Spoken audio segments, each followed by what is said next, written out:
জামশেদপুর ম্যাচের আগে হঠাৎই ছিটকে গিয়েছিলেন মোহনবাগান মাঝমাঠের অন্যতম গুরুত্বপূর্ণ ফুটবলার সাহাল আব্দুল সামাদ।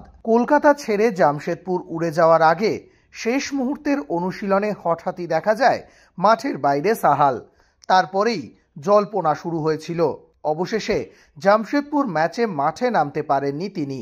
তারপরে এখনো পর্যন্ত সেভাবে অনুশীলনে দেখা যায়নি তাকে। জামশেদপুর থেকে দল কলকাতায় ফিরলেও মূল দলের সঙ্গে অনুশীলন করছেন না সাহাল।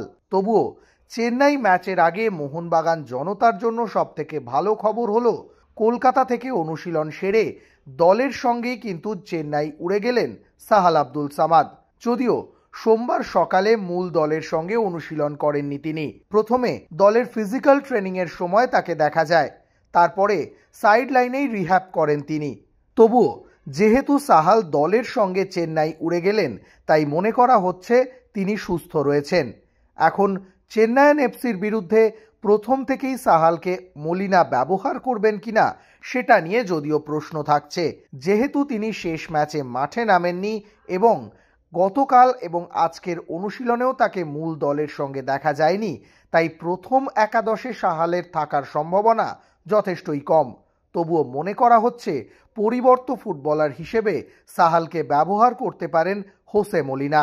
চেন্নাই ম্যাচ মোহনবাগানের কাছে অত্যন্ত গুরুত্বপূর্ণ।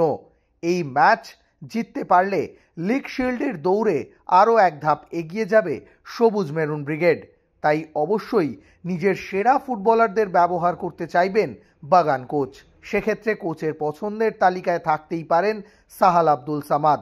তিনি সম্পূর্ণ সুস্থ থাকলে অবশ্যই তাকে বিপক্ষের মাঝমাঠের আক্রমণ আটকে দেওয়ার জন্য ব্যবহার করতে পারেন।